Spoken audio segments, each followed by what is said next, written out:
विकसित राज्य बनने के कगार पर है और माओवाद का नामो निशान समाप्त होने के कगार। छत्तीसगढ़ की कांग्रेस सरकार ने माओवादी मूवमेंट को प्रश्रय देकर रखा था, इसमें किसी ने शंका रखने की जरूरत। बक्सर से ज्यादा अविकसित 100 जिले देश में थे, 100 जिले। क्यों भाई वहां माओवादी समस्या नहीं बनती? आदिवासी युवा बच्चों को हाथ में हथियार पकड़ा दिए। भारत सरकार और छत्तीसगढ़ सरकार किसी पर गोली चलाना नहीं चाहती। सभी माओवादी हथियार डाल दे, उनके लिए रेड कारपेट बिछाकर हम उनका स्वागत करेंगे। बच्चियां हाथ में बंदूक लेकर खड़ी है, उनको तो मैं 2 हाथ जोड़कर विनती करता हूं कि आपको जरूर सरेंडर कर जाइए। आपके लिए आगे बहुत अच्छा जीवन आपकी राह देखकर खड़ा है। 31 टन 26 के पहले इस देश से हम माओवादी समस्या को जड़ समेत उखाड़ करते हैं। हम छत्तीसगढ़ को लाल आतंक से तो मुक्त करेंगे ही करेंगे। देखते देखते छत्तीसगढ़ को राज्य का सबसे 1 नंबर का राज्य बनाने के लिए हम आगे बढ़ेंगे।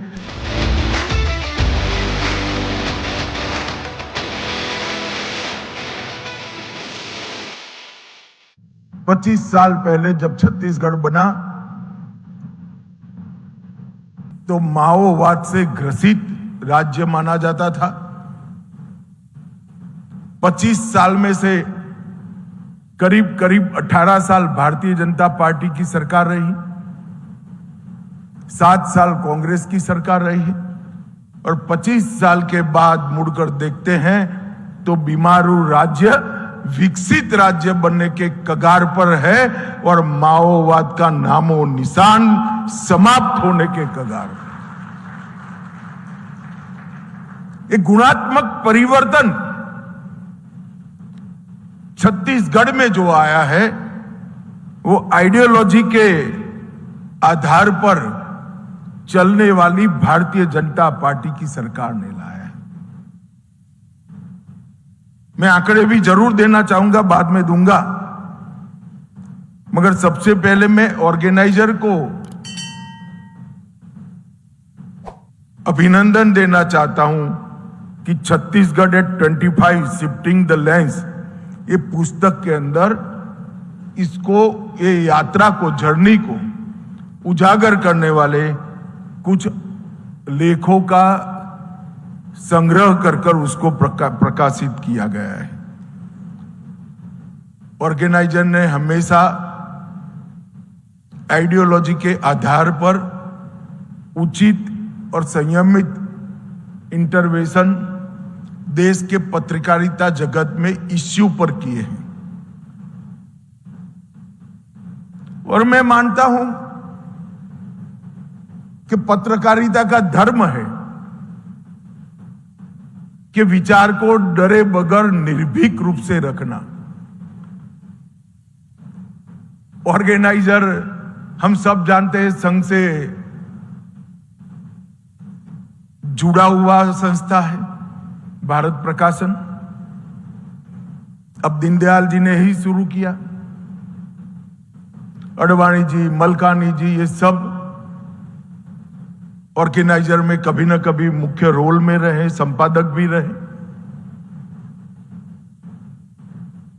संघ भारतीय जनसंघ और भारतीय जनता पार्टी का जो आइडियोलॉजिकल बेस है, इसके आधार पर देश की समस्याओं के प्रति अपना दृष्टिकोण,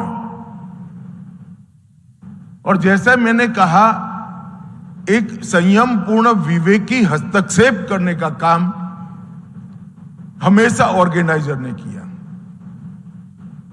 और मैं मानता हूं कि निर्भीकता ऑर्गेनाइजर ने कभी नहीं छोड़ी। जब हमारी आइडियोलॉजी की स्वीकृति दूरबीन लेकर ढूंढनी पड़ती थी, तब भी ऑर्गेनाइजर ये कह रहा है, और कश्मीर से कन्याकुमारी और गुजरात से कामाख्या तक सब जगह हमारी आइडियोलॉजी की स्वीकृति आ गई है, तब भी ऑर्गेनाइजर ये कह रहा है। आज तो कहना बड़ा सरल है, मगर आज तक पहुंचने के पहले इसी विचारधारा का मजाक भी उड़ाया गया, इसको इग्नोर भी किया गया और इसका विरोध भी किया गया। तो मजाक उड़ाने का एक कालखंड, इसको इग्नोर करने का एक कालखंड और विरोध करने के कालखंड में ऑर्गेनाइजर दृढ़ता के साथ विचारधारा का दृष्टिकोण रखने से कभी नहीं डरा। और यही निर्भीक पत्रकारिता का उदाहरण होता है। अभी मुझे संघ की शताब्दी के निमित्त भारत सरकार के इनिशिएटिव से रिजर्व बैंक ऑफ इंडिया ने जो सिक्का जारी किया है, इस सिक्के का एक प्रति स्वागत के वक्त दिया गया। मैं जरूर बात करना चाहूंगा कि राष्ट्रीय स्वयंसेवक संघ का आजादी के बाद और आजादी के पहले भारत की यात्रा में बहुत बड़ा योगदान है। इसको कोई इतिहासकार नकार नहीं सकता। देश का और समाज जीवन का कोई क्षेत्र ऐसा नहीं होगा जिसमें सकारात्मक कंट्रीब्यूशन संघ के स्वयंसेवकों का सबसे ज्यादा होगा।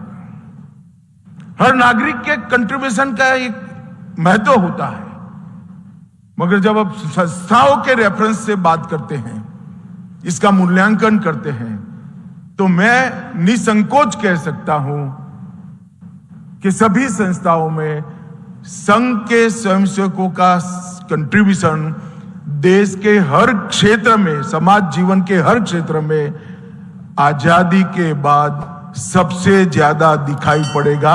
इसमें किसी को कोई आशंका रखने की जरूरत नहीं। मित्रों, ये 25 वर्ष की यात्रा छत्तीसगढ़ की अगर हम देखें तो 1 नवंबर 2000 को छत्तीसगढ़ राज्य की स्थापना हुई। शुरुआती कुछ साल कांग्रेस का शासन रहा, अत्याचार, दंगे, ढेर सारे आंदोलन होते रहे हैं। बाद में 15 साल तक भारतीय जनता पार्टी की पूर्ण बहुमत की सरकार आई और डॉक्टर रमन सिंह ने ये 15 सालों में विकास के हर आयाम में छत्तीसगढ़ को आगे ले जाने का काम किया। माओवादी विचारधारा से वो भी लड़े, संघर्ष किया नक्सलिज्म के सामने, जितना हो सकता था उसका कंट्रोल भी किया, मगर ज्यादातर समय केंद्र में कांग्रेस की सरकार रही। ये समस्या कोई एक राज्य की समस्या नहीं थी, 12 राज्यों में फैली हुई एक विचारधारा आधारित, विचारधारा सृजित समस्या थी। मैं इस विषय पर बाद में आता हूं, क्योंकि कई लोग इसको लैक ऑफ डेवलपमेंट के साथ जोड़ते हैं। अविकसित क्षेत्र के कारण माओवादियों ने हाथ में हथियार पकड़े हैं। मैं इससे कतई सहमत नहीं हूं और मेरे पास इसके प्रमाण भी है। परंतु फिर भी रमन सिंह जी ने जितना होना था वो किया, बहुत अच्छा परफॉर्म किया और उसी वक्त बीमारू राज्य से छत्तीसगढ़ को बाहर निकालने का काम डॉक्टर रमन सिंह ने करा। उसके बाद 5 साल कांग्रेस की सरकार आई। छत्तीसगढ़ की जनता को घपले, घोटाले और भ्रष्टाचार का परिचय कराने का काम कांग्रेस की भूपेश बघेल की सरकार ने किया। ये नए राज्य की जनता भूपेश बघेल मुख्यमंत्री बनने के पहले ज्यादातर भाजपा के शासन में रही थी। उन्होंने भ्रष्टाचार, घपले, घोटाले ऐसा कुछ सुना नहीं था, देखा भी नहीं था। और कांग्रेस की सरकार आते ही एक हॉरर फिल्म की तरह एक छोटे से राज्य के सामने अनेक प्रकार के भ्रष्टाचार के मुद्दे आ गए। और कुछ समय मैं गृह मंत्री भी था जब उनकी सरकार थी, बघेल जी की सरकार थी। मैं निसंकोच कह सकता हूं कि छत्तीसगढ़ की कांग्रेस सरकार ने माओवादी मूवमेंट को प्रश्रय देकर रखा था, इसमें किसी ने शंका रखने की जरूरत नहीं।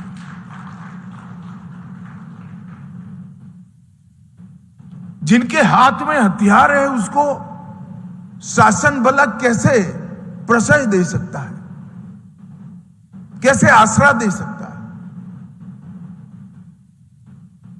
मैं आज भी नहीं समझ पाता, उसका कारण भी नहीं समझ पाता।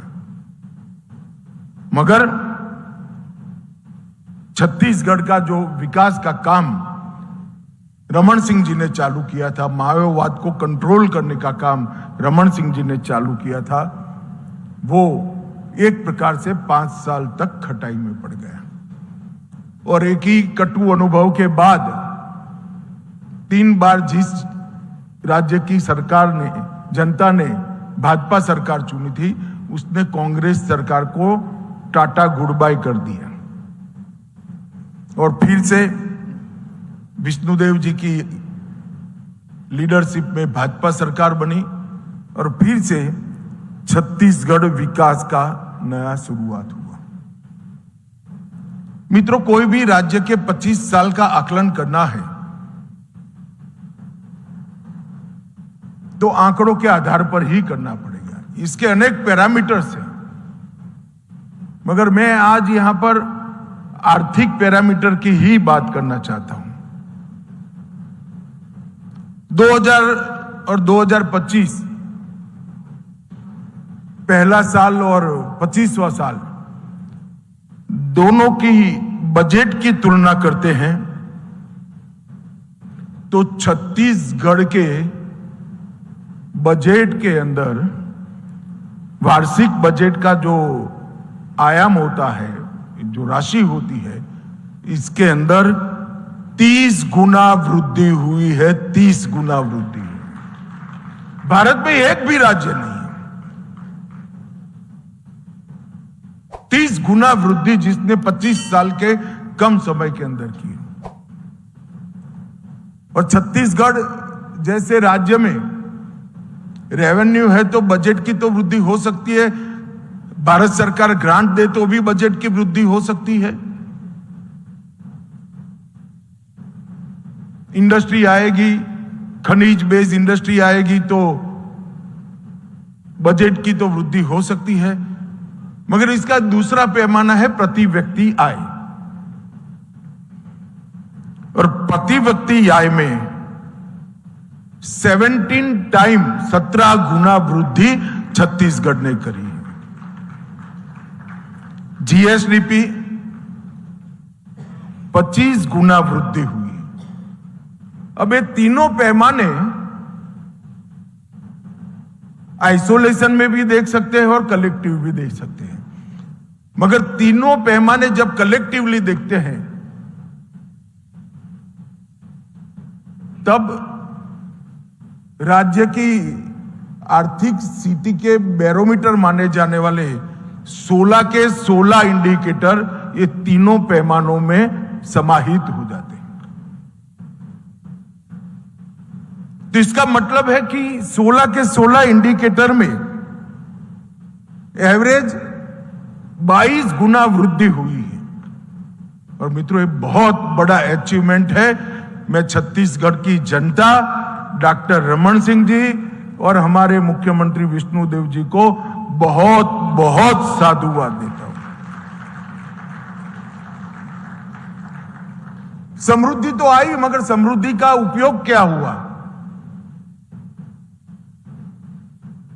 तो सबसे ज्यादा जनता किस काम के साथ जुड़ी हुई होती? तो सबसे ज्यादा जनता कृषि के काम के साथ जुड़ी हुई थी। उस क्षेत्र में क्या हुआ? तो ये 25 साल के समय में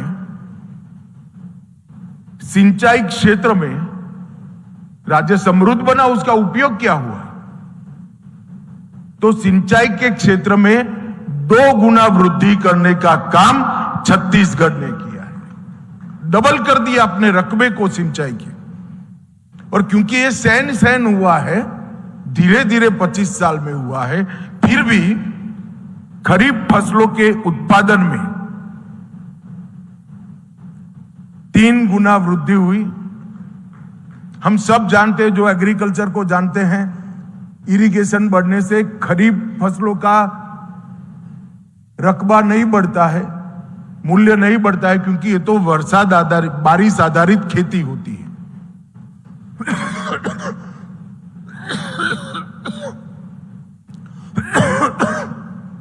वो आप इरिगेशन करो या ना करो, होती ही है। मगर असली कसौटी तो रबी फसल का कितनी बढ़ोतरी हुई, मूल्य कितना बढ़ा, उसमें होती है। क्योंकि रबी में आकाश से बारिश नहीं आती है, इरिगेशन जो प्रशासन ने किया है वो किसानों के खेत तक पानी पहुंचाता है। तो खरीफ फसलों में 3 गुना वृद्धि हुई और रबी फसलों में लगभग 6 गुना वृद्धि छत्तीसगढ़ के किसानों ने की। तो खदानों से योग्य उपयोग से बढ़ी हुई समृद्धि, इसका उपयोग राज्य के बजट के सभी प्रकार के जीडीपी के मानांकों को बढ़ाने में हुआ। फिर प्रति व्यक्ति आय भी बढ़ी, मगर व्यक्ति के आरोग्य का भी ध्यान प्रशासन ने रखना चाहिए। जिला अस्पताल पहले 7 थे, आज जिला अस्पताल 30 हो चुके हैं। 7 से 30 की यात्रा पूरी की। मेडिकल कॉलेज 1 था, आज 16 मेडिकल कॉलेज छत्तीसगढ़ में हो चुके हैं। आंगनवाड़ी भवनों में 18 गुना वृद्धि हुई। बच्चों को पढ़ने की आदत डालते हैं, तभी निरक्षरों की फौज कम होती है।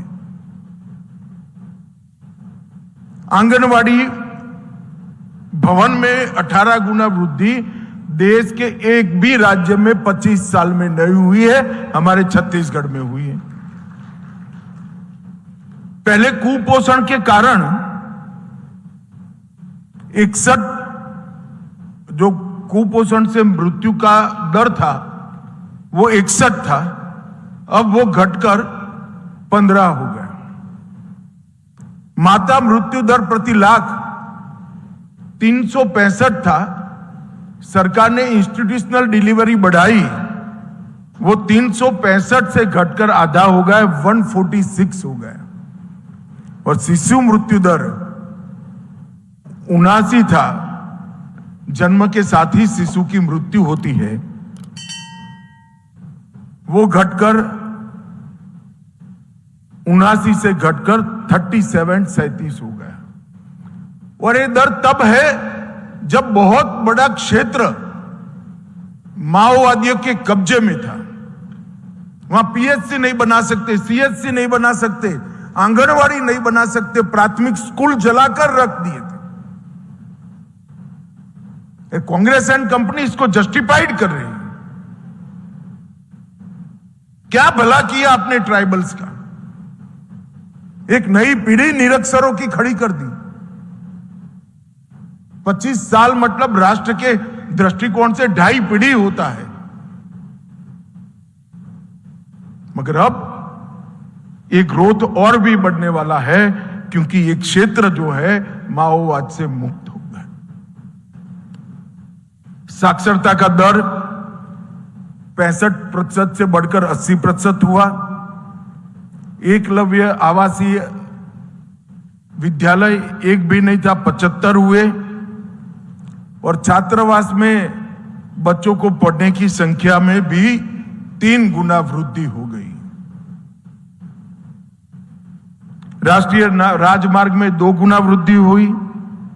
ग्रामीण सड़क में 98 टाइम फिर से देश भर में छत्तीसगढ़ ने रिकॉर्ड किए हैं। 98 टाइम वृद्धि हुई है और निवेश जो है उसमें 300 गुना वृद्धि छत्तीसगढ़ ने दर्ज की है। कई सारे उत्पादन में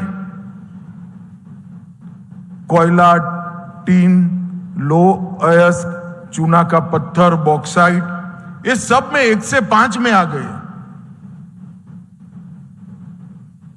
आज लगभग 7.5% ग्रोथ रेट के साथ छत्तीसगढ़ आगे बढ़ रहा है। छत्तीसगढ़ जैसे राज्य के लिए 7.5% का ग्रोथ रेट अकल्पनीय है, क्योंकि सेवा के क्षेत्र में इनका जिस प्रकार के सिचुएशन से छत्तीसगढ़ गुजर रहा था, सेवा का योगदान उनके ग्रोथ रेट में बहुत कम है। मगर फिर भी कृषि क्षेत्र में 17% की वृद्धि, उद्योग के क्षेत्र में 48% की वृद्धि और सेवा के क्षेत्र में 35% वृद्धि छत्तीसगढ़ ने दर्ज की है। आदिवासी कल्याण के लिए भी ढेर सारे विकास के काम किए गए। मैं इसकी बारीकी में जाना नहीं चाहता, परंतु एक वाक्य में मैं इसको समराइज करना चाहता हूं कि ट्राइबल कल्याण के लिए देश भर की सरकारों में सबसे अच्छा काम किसी ने किया है तो ये 25 साल में छत्तीसगढ़ सरकार ने किया है। ये निर्विवादित बात।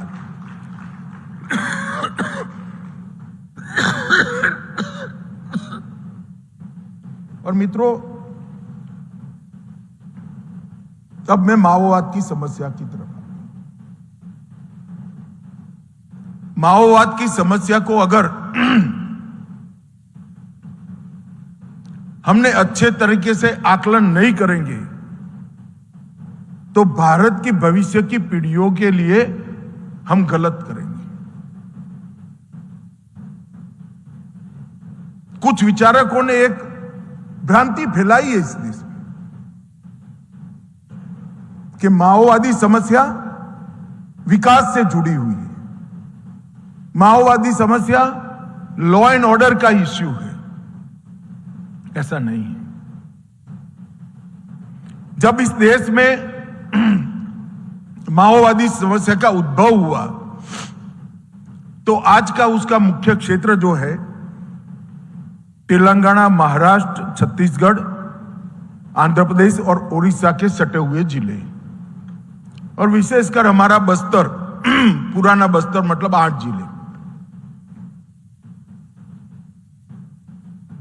जब माओवादी समस्या शुरू हुई तब 80 के दशक के शुरुआत में ये सभी के डेवलपमेंट के आंकड़े राज्य सरकार के गैजेटों में भी है, स्टेटिस्टिक्स में भी है। उस वक्त बक्सर से ज्यादा अविकसित देश के अंदर 100 जिले थे। मेरी बात ध्यान से सुनना। अगर माओवादी समस्या का मूल कारण विकास है तो माओवादी समस्या जब पनपी तब बक्सर से ज्यादा अविकसित 100 जिले देश में थे। 100 जिले। क्यों भाई वहां माओवादी समस्या नहीं पनपी?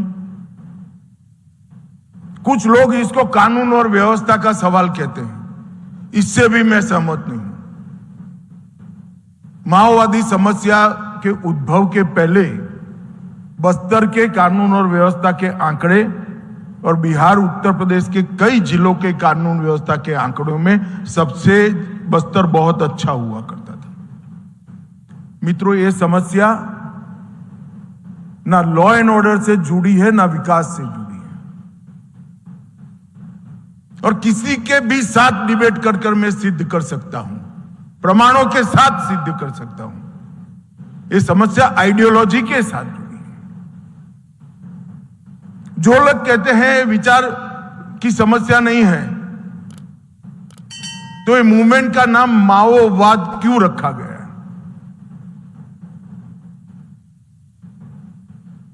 क्योंकि ये विचारधारा के अंदर ही समस्या का समाधान बंदूक से निकलता है। ये विचार है जो भारतीय संविधान का स्पिरिट नहीं है। हर समस्या का समाधान लोकतंत्र और डिबेट से निकलता है, वो हमारे संविधान का स्पिरिट है। और उन्होंने गरीब अबूझ आदिवासी युवा बच्चों को हाथ में हथियार पकड़ा दिए और किया क्या? तिरुपति से पशुपतिनाथ का रेड कॉरिडोर का नारा दे दिया और 4-4.5 दशक तक इस क्षेत्र के विकास पर नाग बनकर फंड फैलाकर वो बैठे रहे। मुझे कहने में कोई आपत्ति नहीं है, अगर बस्तर माओवादी समस्या से पीड़ित न होता तो इतने संसाधन पड़े हैं कि देश का सबसे विकसित जिला होता। और मुझे मालूम है मेरे स्टेटमेंट से कई सारे लोग असहमत होने वाले हैं। मैं उनको अभी भी कहने वाला हूं कि 10 साल के बाद बस्तर को देख लेना, देश का सबसे विकसित ट्राइबल जिला हमारा बक्सर का क्षेत्र बनने वाला है। आपने यहां के विकास को रूंधा है। प्राइमरी एजुकेशन के इंस्टीट्यूशन, प्राथमिक शालाओं को जलाकर आप उनको विकसित करेंगे। आपने 2 नए जनरेशन अनपढ़ों के खड़े कर दिए। सारे पीएचसी सीएचसी बंद कराकर आप इनका भला कर रहे हो। आज जब सीएम और विजय जी जा रहे हैं तब कई ऐसे लोग हैं जिनका पहली बार बैंक अकाउंट खुल रहा है, पहली बार राशन कार्ड मिल रहा है। इनको ना घर मिला। भाजपा सरकार नरेंद्र मोदी जी ने हर गरीब को घर में गैस, घर में पानी, घर में शौचालय, घर में बिजली, 5 किलो धान प्रति व्यक्ति प्रति माह, 5 लाख तक का इलाज, ये सारी चीजें हर गरीब को दी। मगर हमारे ट्राइबल भाइयों बहनों को छत्तीसगढ़ के नहीं मिली। क्यों नहीं मिली? कौन जिम्मेदार है? ये लाल आतंक वाले इसके लिए जिम्मेदार है। सालों तक वहां विकास नहीं पहुंचने दिया।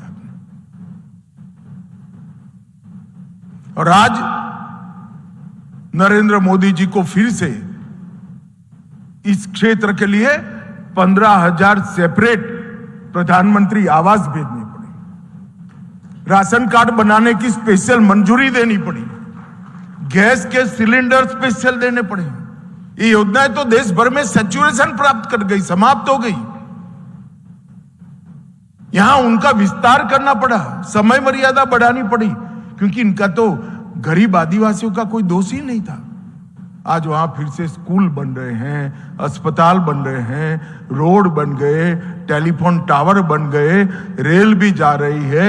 और आज ही हम निर्णय कर आए हैं 7 लाख हेक्टेयर को सिंचित करने वाली सिंचाई की योजना भी भारत सरकार मंजूर करने वाली। हजारों आदिवासी बच्चे मारे गए, जीवन बर्बाद हो गया। और ये प्रचार कर रहे हैं कि गोली चला रहे, गोली चला रहे। मैं आज भी इस कार्यक्रम से स्पष्टता करना चाहता हूं कि भारत सरकार और छत्तीसगढ़ सरकार किसी पर गोली चलाना नहीं चाहती।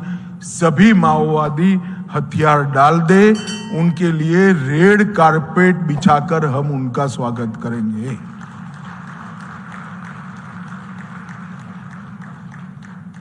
और जो बच्चियां हाथ में बंदूक लेकर खड़ी है, उनको तो मैं 2 हाथ जोड़कर विनती करता हूं कि आप तो जरूर सरेंडर कर जाइए।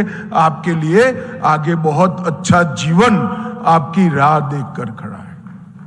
हम किसी को मारना नहीं चाहते। मगर जब आप हाथ में बंदूक लेकर किसी को मारते हो तो इसकी रक्षा करने की जिम्मेदारी शासन की है, छत्तीसगढ़ शासन की भी है और भारत सरकार की भी है।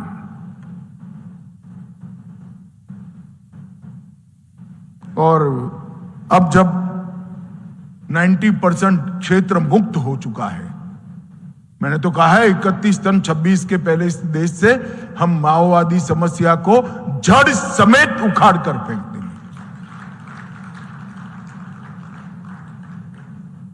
मगर ये जो आइडियोलॉजी है, ये विचारधारा जो है, वो विचारधारा को देश की जनता ने जानना चाहिए। जहां कम्युनिस्ट शासन में रहे वहां विकास नहीं कर पाए, और जहां ट्राइबल का कल्याण की बात कर कर हथियार पकड़ा दिए वहां भी अंधकार फैला दिए। ये विचारधारा ही विनाश की द्योतक विचारधारा है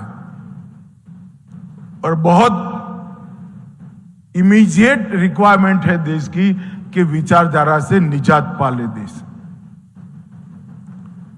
खैर, वैसे तो अब डेमोक्रेटिक पॉलिटिक्स में बचे भी नहीं है, दूरबीन लेकर देखने पड़ते हैं। ये केरल बचा है, ये भी इस बार समाप्त हो जाएगा तो वैसे ही जनता ही कर देगी।